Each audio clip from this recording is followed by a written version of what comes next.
Beleza. Quem faz a oração para a gente?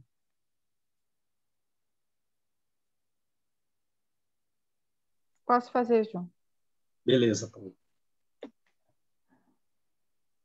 Pai de infinito amor e bondade, amigos espirituais, dirigentes deste trabalho, desses estudos, aqui representados pelo João, nossos agradecimentos sinceros por todo o aprendizado que o João nos disponibiliza, por essa doutrina que nos esclarece, que nos consola.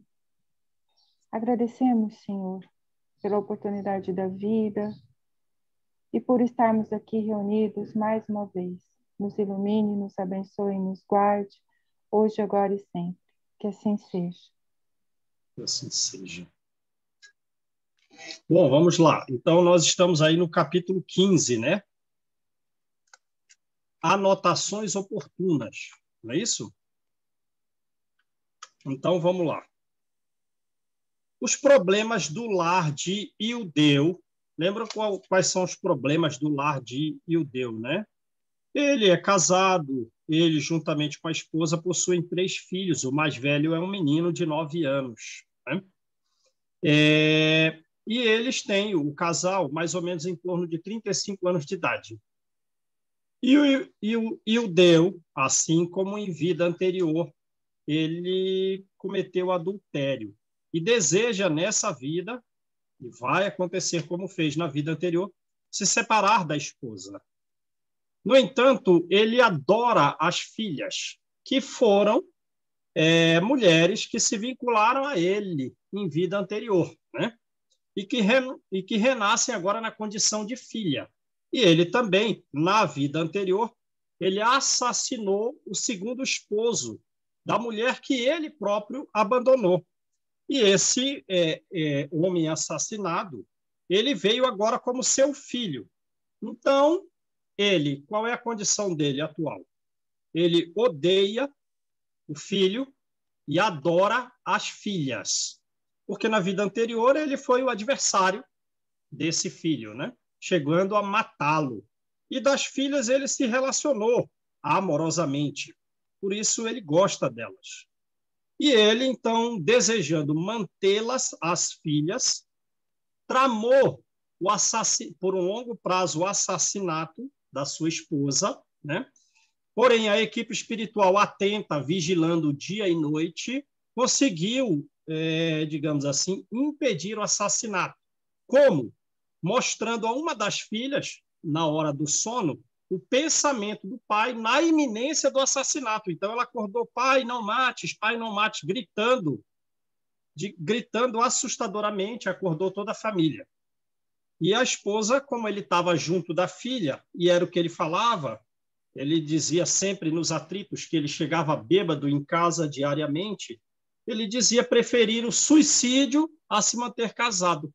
Então a esposa supôs que ele queria se suicidar, mas na verdade ele queria assassiná-la. E ela propõe então que eles se separem, né? E eles vão se separar em função disso. Aí, na verdade, esse problema dele já dura vários séculos e ele repete o problema, né? Então, esses são os problemas aí do lar de Ildeu, dito de forma bastante resumida. Então, vamos lá. Olá, Simone, tudo bem? Oi, tudo bom? Tudo bom, Tudo gente? jóia? Boa tarde. Tudo bom, João? A gente vai começar o capítulo 15, tá? Tá. Anotações oportunas. Então, vamos lá. Ok.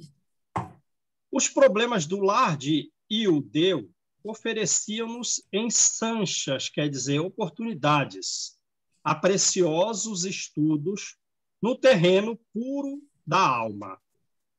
Em razão disso, de volta à mansão em companhia do assistente, valíamos-nos do tempo para buscar-lhe a opinião clara e sensata acerca de momentosas, de graves, de importantes questões que nos fervilhavam a mente. Então, depois de todo esse atendimento, em que o grande impedimento do assassinato foi mostrar a uma das filhas, ainda bem criança, os pensamentos da trama de assassinato do pai, né? Aí voltaram e eles querem refletir nessa questão aí a respeito do caso de Ildeu, dos problemas do lar de Ildeu. Hilário foi o primeiro a quebrar a longa pausa, indagando: meu caro Silas, não temos ali, no caso de Roberto e Marcela, Roberto é o filho de Ildeu e Marcela, e ele tem 9 anos de idade, é o primogênito. Marcela é a mãe dele. Então, não temos ali, no caso de Roberto e Marcela, um quadro autêntico do chamado complexo de Édipo, que a psicanálise freudiana pretende encontrar na psicologia infantil? Ora, e o que foi que Freud falou a respeito do complexo de Édipo? É o sentimento do filho, do bom sentimento do filho, digamos, atraído pela mãe, e que, simultaneamente, ele sente repulsa do pai, que vê o pai, no período de 3 a 6 anos de idade, que ele começa a descobrir os seus órgãos sexuais, a diferenciar os órgãos sexuais masculinos e femininos, chamada fase fálica, de 3 a 6 anos.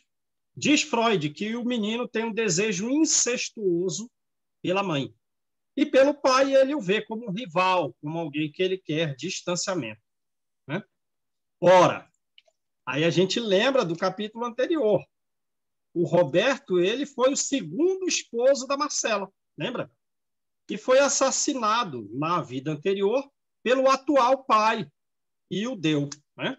Então, vê aí a questão do complexo de Édipo envolvendo as relações de afinidade de vidas anteriores. Aquele que foi o segundo esposo vem agora na condição de filho, né? Filho daquela que foi a sua mulher, né? O Roberto foi, na vida anterior, o segundo esposo da Marcela. Então, vamos lá. Nosso amigo sorriu e obtemperou. O grande médico austríaco, aí está falando de Freud, né?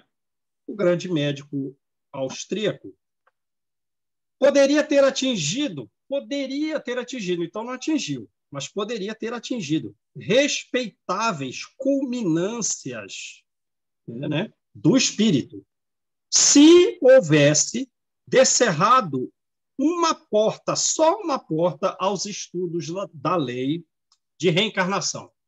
Quer dizer, que se ele tivesse observado o homem como um espírito imortal que necessita reencarnar diversas vezes, o estudo freudiano teria chegado a alturas mais elevadas do que chegou.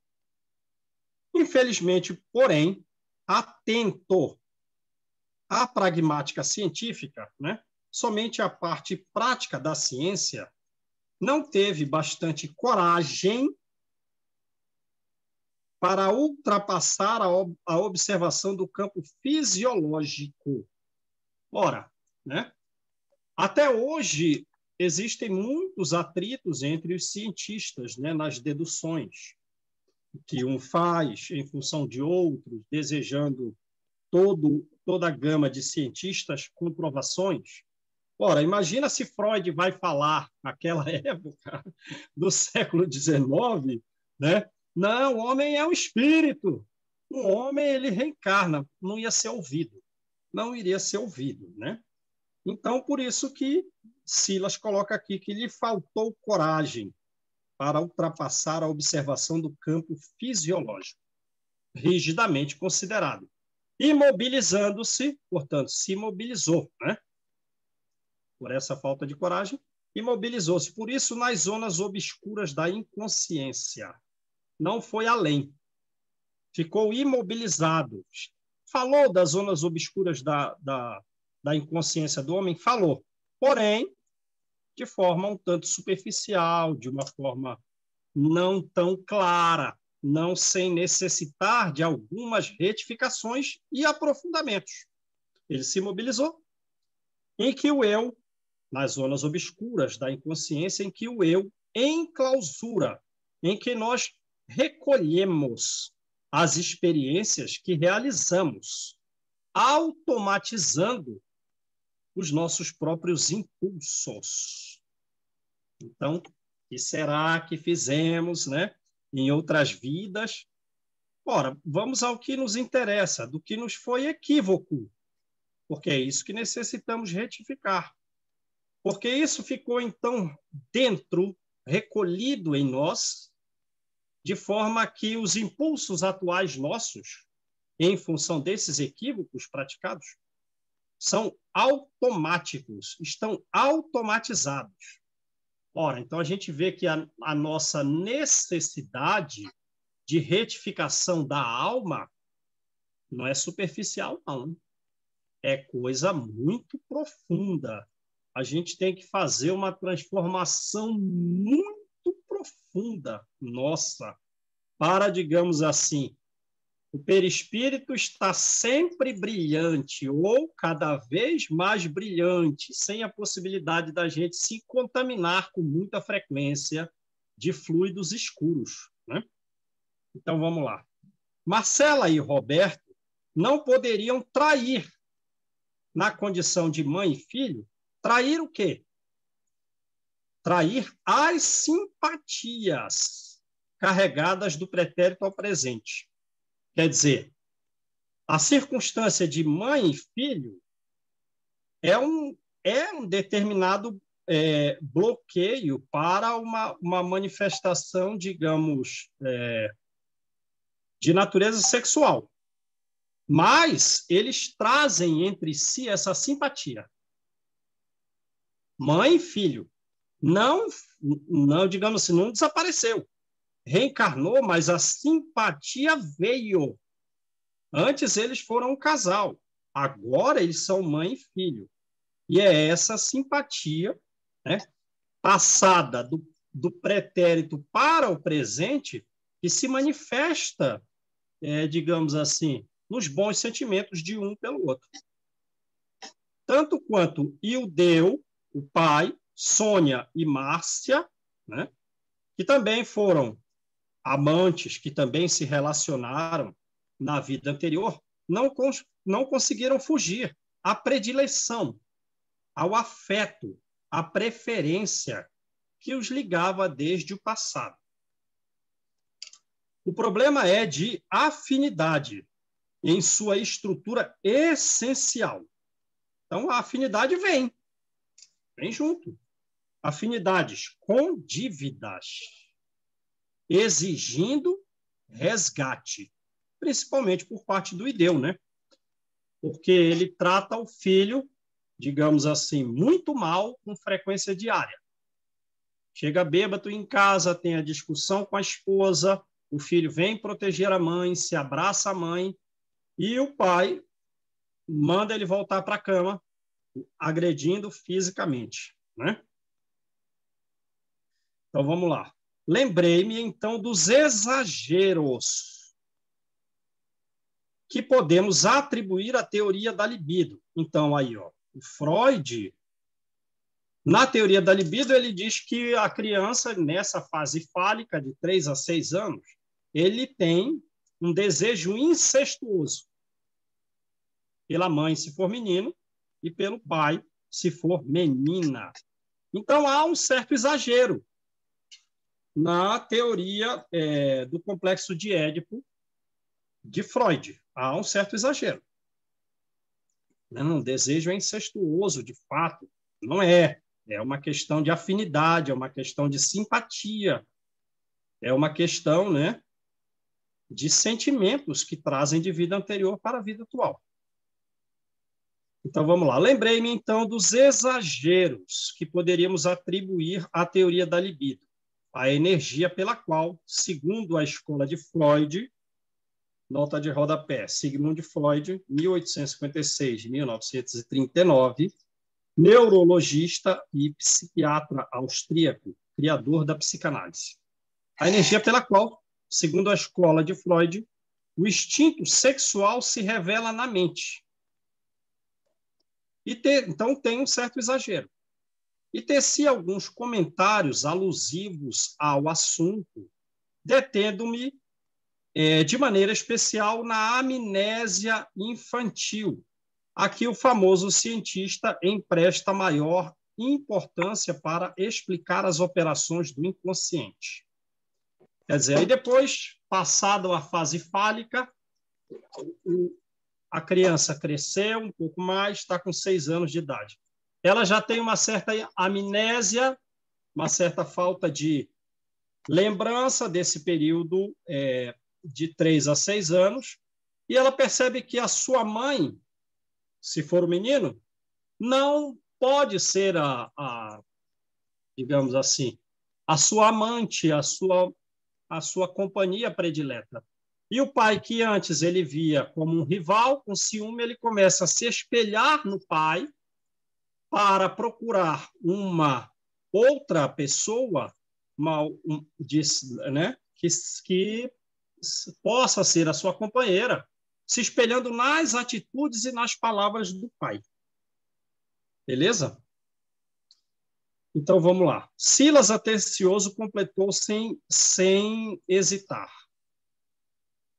Bastaria compreender na encarnação terrestre um espírito usando um corpo para entender que as amnésias, para entender que as recordações não tão precisas decorrem naturalmente da inadaptação temporária entre a alma e o instrumento de que se utiliza.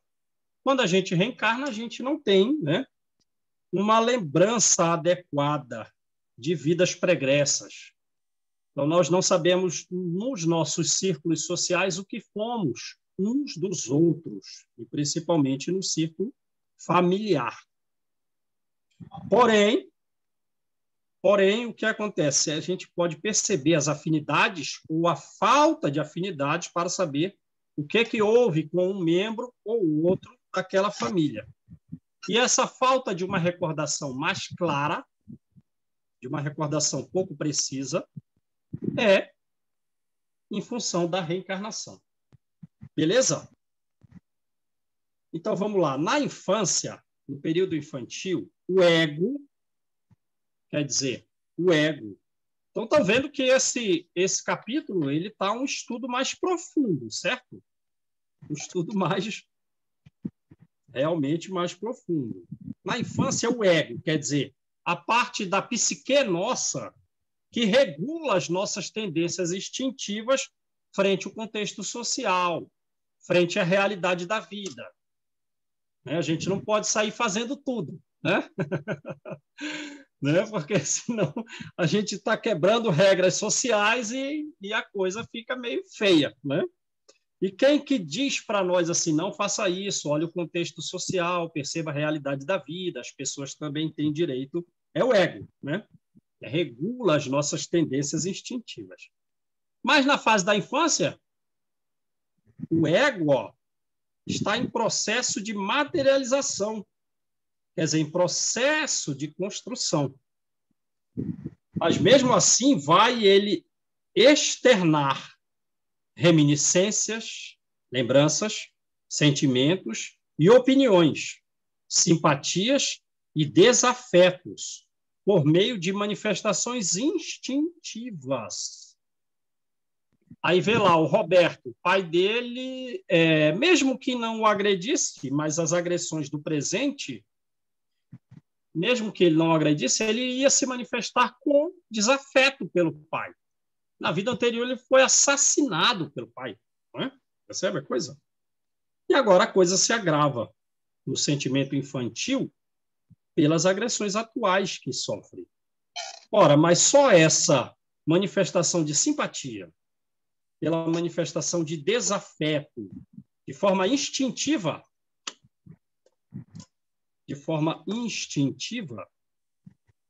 estão ao quê? A entremostrar o passado. Quer dizer, a revelar de forma parcial, de forma sem muita clareza, o nosso passado. O passado daquela criança, né? Aí podemos lembrar aí, será que quais foram os nossos filhos dos quais nós não tínhamos assim um sentimento tão bom, ou que o filho não tinha por nós, Isso entra e mostra o passado, do qual mal se lembrará no futuro próximo. Aí a criança vai crescendo. O ego se tornou, digamos assim, mais concretizado. Ela está mais adaptada ao contexto familiar e ao próprio contexto social. Ela não vai lembrar mais dessas manifestações instintivas. Vai abandonar aquele ódio pelo pai, aquele desafeto, vamos usar a palavra do livro, pelo pai ou aquele desafeto pela mãe. Ele está amadurecendo. E essa é a função da reencarnação, né? Transformar esses sentimentalismos indevidos aí. Ô, João. Sim. Sabe o que eu fiquei pensando aqui, naquela colocação anterior um pouquinho? Essa coisa será tão comum assim, né? Por exemplo, a mãe, o filho ter sido um antigo companheiro, o pai, a filha ter sido uma antiga companheira, né? Seria tão comum ao ponto de que Freud observou isso e criou, né? Curioso isso, e criou os complexos de Édipo e de Electra, né? Então, isso seria quase que uma regra, assim, uma regra geral, engraçada, interessante, eu não tinha parado para olhar por esse aspecto, né? Interessantíssimo. Lembra do livro Dimensões da Verdade, de Joana de Ângeles? Ela vai falar isso com muita clareza, né? Aquele esposo que, digamos assim, caminhou de forma indevida na vida, enquanto a mulher progrediu bastante, ele vai nascer na condição de filho. Ou a mulher que errou, que traiu o marido, ela provavelmente na vida anterior vem como filha. Pessoas que não eram do nosso círculo, digamos assim, tão próximos quanto devia, né? Um primo, alguma coisa assim, ou um padrasto, uma madrasta, aí, pelos atritos indevidos na vida anterior, essa pessoa vem como irmão. Aí até então, alguém de mais longe do contexto social, que a gente distratou gravemente, ou que a pessoa nos distratou gravemente, vem como irmão. É comum isso. Então, a gente pensa agora... É difícil de imaginar, né, João? Assim, a gente sabe disso, a gente já ouviu falar, mas a gente não consegue. Eu fiquei pensando assim, se é uma regra geral, assim, né, com todo, né, com todos, regra geral. Acontece, é assim, né, tipo, entendeu? Porque quando a gente lê os casos, a gente imagina, parece que coisas isoladas, né? Sim. Eu, pelo menos, na minha cabeça. E aí, a gente lendo esse negócio aqui do Freud, eu fiquei pensando, eu falei, gente, isso deve ser tão comum, regra né? geral. Acontece, que acaba desencadeando o que o Freud acabou estudando, né? Como os complexos. Companheiros de trabalho na vida anterior que erraram significativamente no contexto social, às vezes vem como casal. Aí a gente pensa, bom, essa é a nossa situação atual, né? Já estamos submetidos a essa lei divina que digamos assim, é o melhor para nós, ainda que talvez não concordemos tanto. E beleza, isso com relação à vida atual. Sem dúvida que é o melhor para nós, né? Eu acho melhor. assim, porque Deus não erra, né? As coisas que acontecem são de acordo com a vontade dele e é da maneira que a gente precisa, né? São as oportunidades que a gente tem que agarrar isso com muita vontade, né? Com muita intensidade, sabe?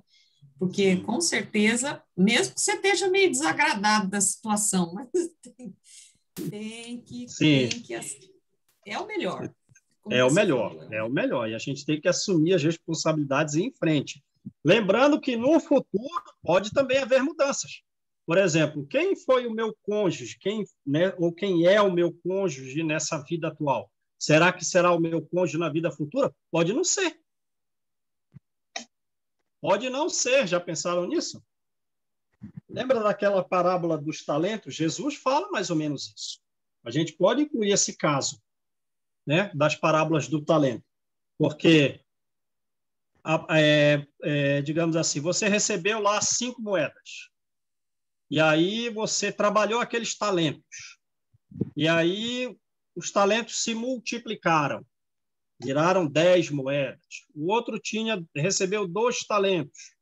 Os talentos se multiplicaram, viraram 4 moedas. E o que enterrou o talento? Ora, pensa bem, as pessoas, elas também são talentos, certo? Os filhos que nós recebemos, eles podem se tornar talentos. Eles podem vir com predisposições para muito auxílio no contexto social. Ora, então, a tarefa de pai, de mãe, é uma missão muito significativa para desenvolver esses talentos, em que nós devemos cuidar não só do lado educacional, do lado profissional da criança, como também da estrutura psicológica. Porque se esse talento não se desenvolve, quer dizer, o pai não cultivou tanto a parte educacional quanto a parte psicológica, para fazer com que aquele seu talento frutifique no meio social, servindo à sociedade, dando a sua devida contribuição para a regeneração do mundo. Mas, puxa, meu filho, você tinha condição de ter progredido bastante, o que aconteceu que você não fez? Foi falha do pai, foi falha da mãe, pela falta de dedicação. Aí o que vai dizer Deus na próxima vida? Ah, meu filho, vamos lembrar, você foi mau servo, meu filho, você foi mau servo, você tinha que ter cuidado, você foi um pouco preguiçoso. Lê lá, esses adjetivos são literais da parábola. Então, eu vou fazer o seguinte com você. Agora, esse seu talento vai passar para outras mãos. Quer dizer, até aquele filho que era seu, pelo qual você tem bons sentimentos, que você os ama muito, né? Ainda que no período da fase infantil, digamos assim, houve algum atrito refletido de vida anterior, mas isso passou, você passou a amá-lo, ou outros já muito amorosos, que você já amava, cresceu, mas você não trabalhou efetivamente aquele seu talento. Ele não frutificou no contexto social, trazendo mais moedas. Que vai dizer, Deus, agora eu vou botar esse teu talento na mão de outros pais. Aí vai ter, diz a parábola, choro e ranger de dentes, né? Porque você não vai receber mais aquele lá como filho. Você é melhor que não receba, por quê? Aí olha para trás, não, eu já te dei 10 oportunidades de você ser o pai dessas crianças aí, mas você não desenvolveu. Então agora eu vou passar para outro. Mais na frente, se você melhorar, percebe a coisa? Isso aqui é muito sério. Ora, aqui, no próprio livro aqui, como que é o nome dele? Na vida anterior, ele assassinou os 2 irmãos, né? Nesse livro aqui, o fazendeiro lá que assassinou os 2 irmãos. Na vida anterior, na vida futura, o que é que ele vai ser? Ele vai ser o pai dos irmãos. Porque ele precisa devolver os bens e precisa devolver a vida que ele tirou dos seus irmãos. E ele que havia sido pai do seu filho, vai ser filho do seu próprio filho. E os irmãos serão seus filhos. Percebe? Então tem muita troca, é comum. A Laudemira, que errou significativamente na Europa lá do século XV, com as questões sexuais, influenciando a rainha Joana. Puxa, mas ela era minha rainha. Mas a tua conduta sexual é que levou o desvio dela. Então agora tu vai receber a rainha como tua filha. Percebe a coisa? Então, realmente, tem a mudança no jogo de xadrez, nas peças, e, digamos, as peças mais próximas passam a ser outras peças. Ou a alteração, né? É bem dinâmico, né, João? Sim. É dinâmico isso, né? Muito. Aí o que era amante, foi amante. Em que período foi amante? Lá pela fase dos 30 anos. Mas o que aconteceu? Não sei, mas a equipe espiritual superior pode dizer assim, agora esse que ele foi seu amante vai vir seu esposo, ou vai vir sua esposa. Eles vão fazer a mudança. Eles vão fazer a mudança.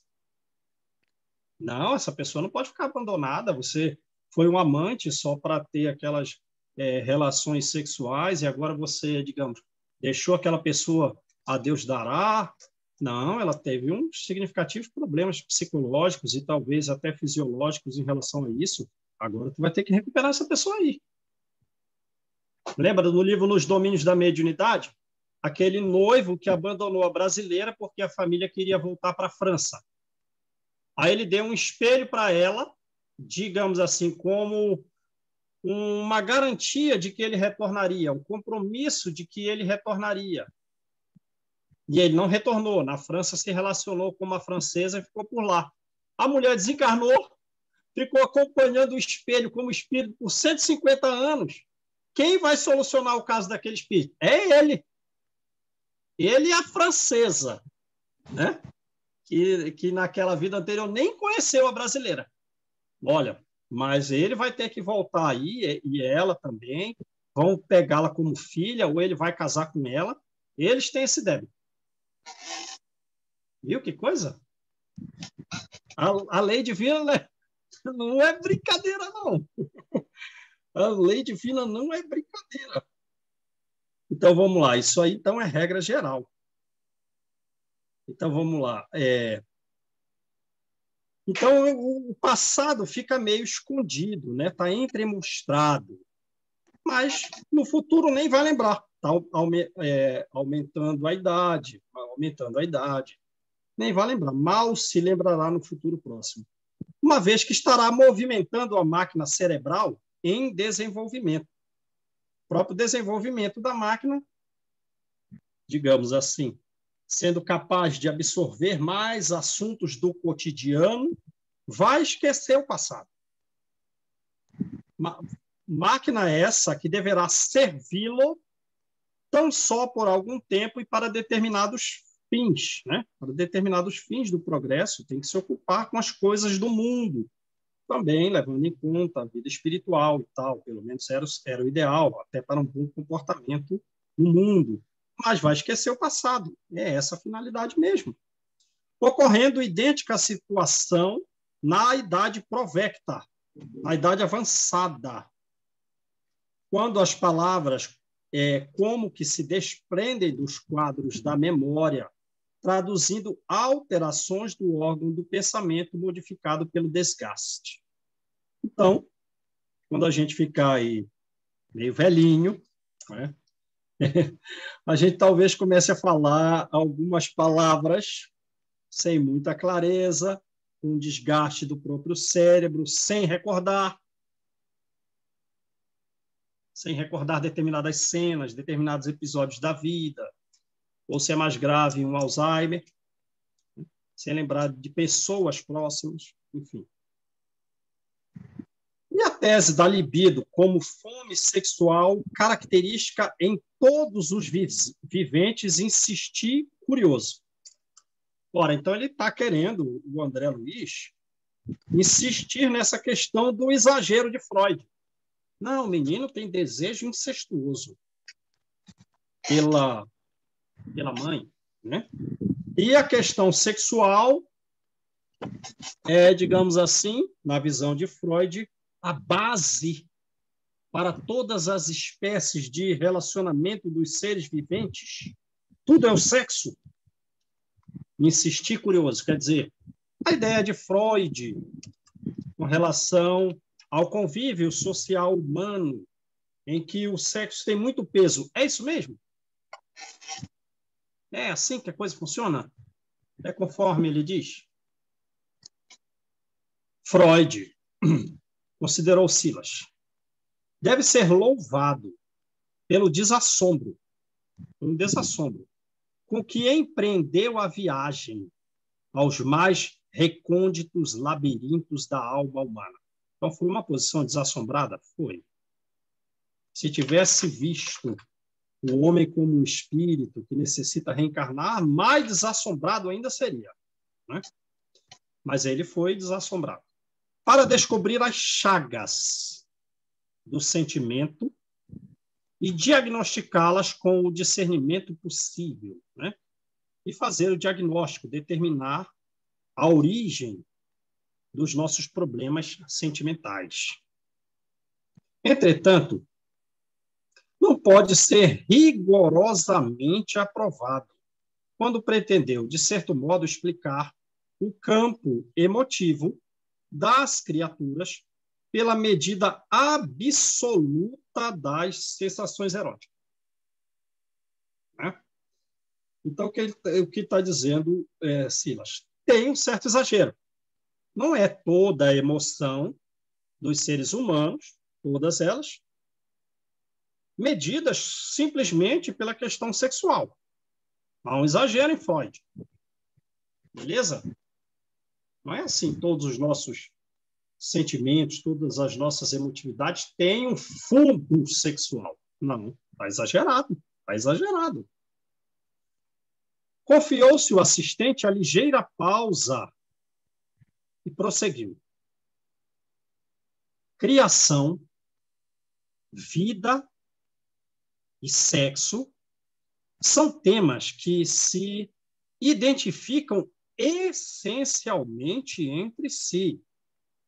Criação, vida e sexo se relacionam, perdendo-se em suas origens no seio da sabedoria divina. Por isso, estamos longe de padronizá-los em definições técnicas, em definições inamovíveis. Quer dizer o seguinte, né? O que é criação? O homem não sabe dizer. O que é vida? O homem não sabe dizer. Vamos usar as palavras dos livros para vocês entenderem assim mais claramente. Não conseguimos dar uma definição técnica. Não conseguimos dar uma definição tão precisa que ela não necessite ser melhorada, ou seja, uma definição inamovível com relação à criação, com relação à vida, com relação a sexo. A gente está longe de ter um esclarecimento adequado sobre esses três temas que se relacionam entre si. Porque isso envolve saber das origens da criação de Deus. Por isso que a gente está muito longe de entender com clareza esses três temas que se relacionam: criação, vida e sexo. Beleza? Tudo bem até aí? Então, dá uma definição aí do que seja criação, vida e sexo. A nossa definição ia ser péssima. É isso, a nossa definição ia ser péssima. Não podemos, desta forma, limitar as loucuras humanas, limitar às loucuras a função do sexo. Quer dizer, então, ele vai ampliar a coisa. Mas como nós definimos sexo? Sexo são as loucuras que as pessoas praticam, principalmente os jovens, né? Pelo amor de Deus. E nós já fomos jovens também, né? Mas não praticamos tanta loucura quanto eu ouço falar de alguns jovens aí quando vem aqui em casa acompanhando meu filho. Beijo de 6 pessoas. Pelo amor de Deus, o que é isso? Onde esse pessoal vai parar? Aí o que o Silas está falando aqui? O sexo não está limitado às loucuras humanas. Primeiro ponto. Abre a sua cabeça, porque sexo não é somente a relação, talvez até normal, dentro de padrões éticos aceitáveis pela espiritualidade superior de um homem mediano, que não traz sua esposa e ela não traz o seu marido e praticam de vez em quando o sexo dentro de comportamentos éticos adequados, mas o sexo não é só isso. Nem muito menos está limitado às loucuras humanas. É mais que isso. Pois seríamos tão insensatos quanto alguém que pretendesse estudar o sol apenas por uma réstia de luz filtrada pela fenda de um telhado. Então, ele fez uma analogia. Essa questão é muito ampla, difícil para nós. Estamos longe de falar o que seja sexo. Mas não é só o sexo como a mente comum do homem mediano entende. nem muito menos é as loucuras. Mas também não dá para clarear muito a situação. Então, vamos lá. Examinando como força atuante da vida diante da criação incessante, o sexo, a rigor, palpitará em tudo, desde a comunhão dos princípios subatômicos com acento grave, até a atração dos astros. Então, elevou no máximo, certo? Elevou no máximo a coisa agora. Então, né? O que é sexo? Vamos às palavras do livro. Força atuante da vida. E nessa vida existe uma criação que não cessa. Uma criação incessante. E é uma força sempre atuante. Isso é sexo. O sexo, então, portanto, está, como tudo evolui, em tudo. Em tudo. Desde a comunhão dos princípios subatômicos, quer dizer, a atração de elementos químicos que a gente estuda na química. Se atraem esses elementos dos átomos pela questão sexual. E mais, nos princípios subatômicos, elétrons, prótons e nêutrons se organizam, ou partículas ainda dos quarks subatômicas, se organizam em função dessa força sexual atuante da vida numa criação que não cessa e que sempre progride. Até a atração dos astros, né? Os sóis atraindo os planetas, as constelações, as galáxias atraindo umas às outras. A nossa galáxia, a Via Láctea, é atraída pela galáxia de Andrômeda. Sabiam disso? Que a de Andrômeda é atraída por outra galáxia, que é por outra, que é por outra. E tudo isso é força atuante da vida, força sexual atuante da vida, numa criação que não cessa e progride sempre. Tudo isso é sexo. Por que, então, expressará força de amor, gerada pelo amor infinito de Deus? Então, ampliou muito para a nossa cabecinha a noção de sexo. Sim, pode falar, Simone. Não, eu lembrei aqui que é uma energia criadora, né? Uma energia divina. Sim. É uma energia criadora divina amorosa, né? Com esse, como é que fala? Com esse objetivo, né? Sim. Amorosa, é para isso. E a Joana de Ângeles é interessante porque ela traz muito assim, né? Que a questão sexual, o sexo não se refere, como muitos entendem, ao órgão sexual. Sim. Né? A prática sexual, né? E sim como uma energia mental que todos temos, porque somos co-criadores, né, também. Então, nós participamos da criação divina. Então, aqui está explicando bem, se é uma força criadora, temos isso aí, mas é como uma energia mental, e não o órgão, né, o órgão sexual que vai... Não é o órgão sexual que vai definir as suas sensações ou a própria relação sexual, né? É o contrário, é você com a sua energia criadora, com a sua mente, que vai trabalhar isso no seu corpo, na sua estrutura, né, física, do corpo físico, porque os órgãos mesmo são só necessários para a reprodução, né? Sim. E na estrutura dos outros, né? Na nossa e na dos outros, e, digamos assim, não só como um ato sexual em si, como você falou, sendo uma energia mental, aonde eu vou, o que eu faço, que pessoas eu auxilio, que transformações eu causo para melhor no mundo, né? Fecundando as cabeças alheias com ideias de melhoria, de progresso, tudo isso aí é questão sexual. Aqui o homem, no estágio em que está, é chamado a co-participar, a co-criar. recebendo e doando, né? Com certeza. Então, vamos lá, continuando aqui. Mas aí foi muito alto, né? Foi muito alto. O ajuste entre o oxigênio e o hidrogênio decorrerá desse princípio sexual amoroso, dessa força sexual atuante no plano químico, formando a água de que se alimenta a natureza. Bom, tudo precisa de água, então é o amor sexual que liga o hidrogênio ao oxigênio, formando a água que alimenta toda a natureza. Então, pronto. O sexo já foi em tudo, só através da água, certo?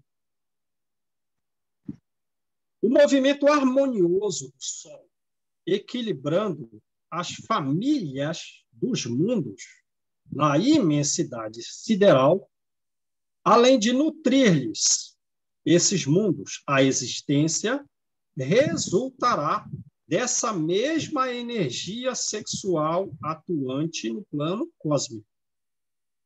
E a gente sabe que tem espíritos que residem no Sol, né? São os dirigentes aí do nosso círculo planetário, né? Lembra do livro Os Mensageiros? Quando André Luiz e uma equipe de espíritos observa Asclépio materializado na colônia Nosso Lar, eles começam a chorar e André Luiz supõe que o nível de Asclépio, o nível evolutivo de Asclépio, seja o maior possível de ser alcançado. Lembram disso? Todos choram, muito emotivo. O Asclépio recebe as perguntas, ele só mostra parte dos pergaminhos, né? Mateus, capítulo 5, versículo 4. Aí faz outra pergunta, ele só mostra o pergaminho. Assim. Puxa, esse nível é o mais alto que eu vou conseguir. Não. Com certeza, Asclépio está na direção do planeta junto com Jesus. Porém, ele diz, né, provavelmente ele quer ir para Saturno ou ir para Júpiter. Lembram disso? E algum espírito de um nível evolutivo significativo que esteja em Saturno ou em Júpiter está desejando ir morar no Sol. E quem está no Sol quer ir para o centro da Via Láctea e vão parar, porque de uma galáxia para outra, de uma... Então, apesar de ele se referir ao Sol, tem vida espiritual. E são eles os responsáveis, né, por essa energia sexual atuante da vida para todos os planetas.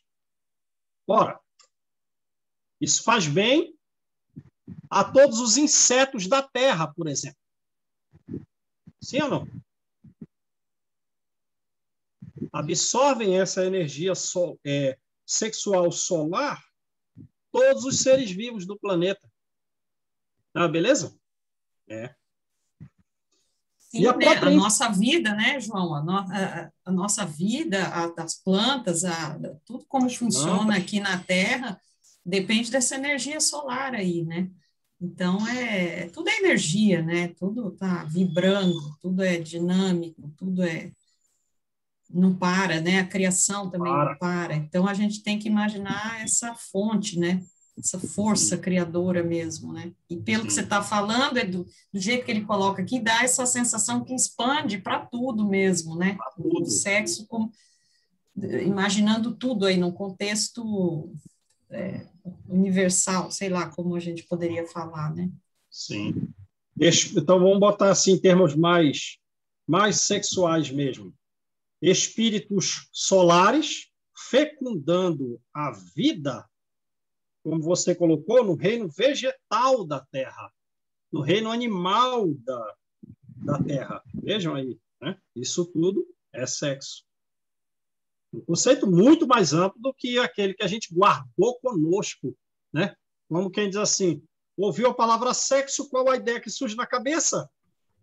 Se você vai falar de loucuras humanas, a sua cabeça está muito restrita. É muito bom isso aqui, né, João? Aliás, como tudo, é muito bom nesses livros, né? Mas é muito bom porque tira, né? A gente tem que tirar essas distorções da cabeça, né? Exato. Chega, né, João? Como nós, como espíritas, assim, espíritos que estamos reencarnando cada vez mais, a gente tem que abrir nossa consciência para entender. Chega da sensação, o corpo físico mandando na gente, né? Vamos dizer assim, as atrações sexuais, a questão da libido, né? Tá na hora da gente despertar, a gente precisa avançar, né? E isso aqui contribui bastante, né? Contribui, exatamente. Vamos usar essa energia para fecundar o bem no mundo, no grau em que a gente conseguir, né? Então, vamos lá. E a própria influência do Cristo, que se deixou crucificar em devotamento a nós, outros, seus tutelados da terra, para fecundar de luz a nossa mente, com vistas à divina ressurreição. Então, essa divina ressurreição, como ele coloca aqui, não é, foi aquela que Jesus surgiu em 3 dias depois, ressuscitou depois do Calvário. Não. É a nossa ressurreição, com vistas a o nosso ressurgimento cada vez mais divino, o nosso progresso cada vez mais divino, pela fecundação da luz na nossa cabeça escura. Jesus se crucificou para fecundar. A Joana de Ângeles até diz assim, né? A Joana de Ângeles até diz assim, Jesus, ele semeou. Ora, o verbo semear tem uma natureza sexual. Jesus semeou a caridade na noite escura das nossas consciências. É a mesma coisa que ele está falando aqui, né?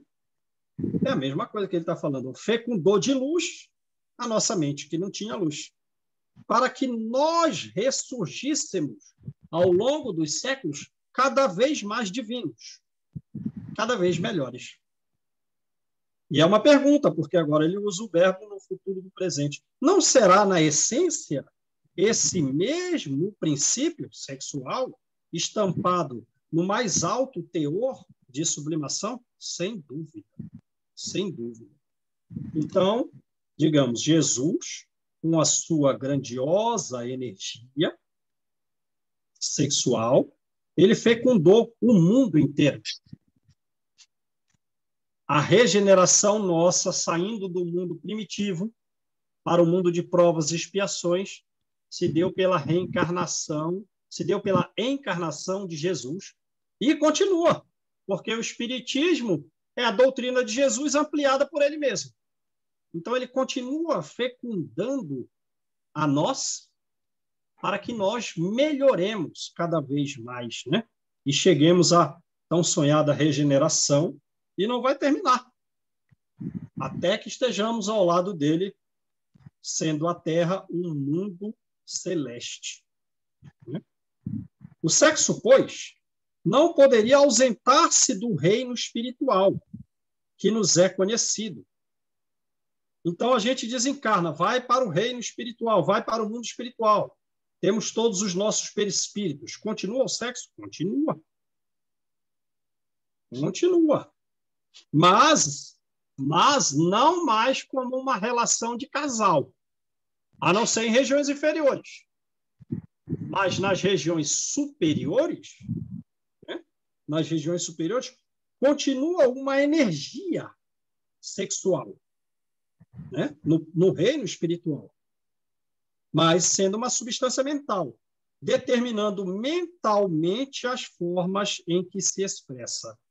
Aí vamos às formas em que nós podemos nos expressar, né? Já muito evoluído. Faço uma oração aqui e emano uma energia sexual que envolve outros seres simultaneamente, dando a esses seres maior grau de serenidade, maior grau de prazer, de bem-estar, de felicidade, né? De um bom conviver com os outros que estão próximos deles, uns dos outros. pela forma luminescente, agradável, sensível, que torna melhor as pessoas por essa minha forma de expressão. Deu para entender? Ou, se eu sou inferior, me manifesto lá em planos baixos, com um órgão sexual gigantesco, tendo relação com um ou outro daquele mesmo naipe evolutivo, muito vinculado às loucuras humanas ainda. Percebe a coisa? Representa, desse modo, não uma energia fixa na natureza. Ora, se ela vai do átomo aos astros, passando por nós, e nós próprios progredimos cada vez mais, não é uma energia estacionária. É uma energia em movimento. Não é fixa, é em movimento. Por ser em movimento, vai trabalhando a nossa alma. Nós vamos sendo trabalhados pelas energias sexuais nossas uns dos outros. E sim, uma energia, então, variável, melhorável da alma, com que ela, a própria alma, vai trabalhar a natureza, em que se envolve aprimorando assim a si mesma. Beleza? Uma vez eu fui numa região espiritual, já fui, e ainda algumas vezes, né, sofro influência de uma energia espiritual inferior. Sofro uma influência de uma energia espiritual inferior. Mas também tem a energia boa. Certa vez eu fui numa colônia espiritual que era tipo um condomínio de casas numa região muito bela. E eu estava num carrinho de golfe, uma espécie de carrinho de golfe, e tinha um senhor e um espírito feminino atrás de mim. E ela falou assim, João. Quando falou João, foi numa doçura tal que eu nunca ouvi alguém aqui na Terra dizer com tal grau de doçura. E aquela energia da voz penetrou a minha alma, me levando a uma sensação de prazer, mas não esse prazer sexual que a gente pensa, de um bem-estar assim, sublimado, magnífico, só de ouvir o espírito. Então é disso que ele está falando aqui, né? Imagina que você vai para o plano espiritual, dormiu. Então o teu perispírito é muito sensível aos pensamentos. O nosso perispírito é muito sensível às energias mentais, às energias sexuais, uns dos outros. Aí você encontra um espírito superior, e ele superior a você, e ele vem com uma energia que você nunca recebeu, aquilo penetra em você. Não teve contato físico, mas produziu um bem-estar muito elevado, como nós jamais tivemos. Então, se a gente está num ambiente, como talvez da colônia Nosso Lar para cima, em que essas trocas de energias são muito comuns, em que basta a gente dialogar com bons sentimentos uns pelos outros, a gente vai se encher uns dos outros das nossas energias cada vez mais salutares. Aí a gente encontra espíritos lá bem superiores, os dirigentes da colônia, os ministros, e eles vêm falar, aquilo toda hora enche a nossa alma, toda hora basta um contato, um pensamento distante um dos outros, toda hora com a alma cheia, toda hora com a alma elevada, né? Naturalmente, a gente tem que praticar tanto bem aqui e fazer uma força muito significativa para vencermos a nós mesmos, para a gente não chegar lá com os quadros mentais da repetição dos erros de vidas anteriores. Porque assim a minha própria energia não estará apta à recepção de uma energia mais salutar que possa me levar para cima. Lembram disso? O André Luiz, lembra do livro Nosso Lar? Quando ele é recolhido do umbral para a colônia Nosso Lar, ele vai de maca e logo no primeiro dia, digamos assim, pela harmonia, por essa energia sexual da própria colônia, ele já começa a andar. Ele participa de uma primeira oração, e eles oram todo dia, no crepúsculo, já sente uma melhora, começa a cair pétalas, flores sobre ele, e aquilo é uma energia sexual que ele, meu Deus, já estou bom, cheguei meio mal, já estou bom aqui. Ô, João, aí a gente fica pensando mesmo, né, essa energia aí, que revigora, que traz saúde, e uma energia equilibrante, né, e acaba trazendo uma saúde também para o corpo físico, né, se você foi lá no sono e volta, tudo isso vai refletir, né, realmente é uma energia que revigora, traz outra, Agora, né, e ao contrário também acontece, né? Então, ao contrário também né, quando acontece. você vai para uma área, né, quando você está conectado à inferioridade, Vai, vai enlouquecendo, vai desequilibrando, né? sim, sim, Infelizmente, a gente sabe que tem isso. Mas sim, quando ela é bem utilizada, né? Quando é para criação mesmo, né? sim, Para evolução, para progressão, sei lá, né? sim. Muito legal Lembra, isso. muito legal. Porque lembra, por exemplo, tem gente lá na colônia Nosso Lar que eles estão lá, mas como estão? Estão deitados numa maca, recebendo atendimento, e fica lá. Quer dizer, tem toda essa energia, mas a pessoa não é capaz de captar. Pela própria situação em que está, não há uma afinidade eletroquímica para torná-la melhor, pelo estado em que ela está recebendo tratamento, mas não usufrui de todos os benefícios que tem na colônia.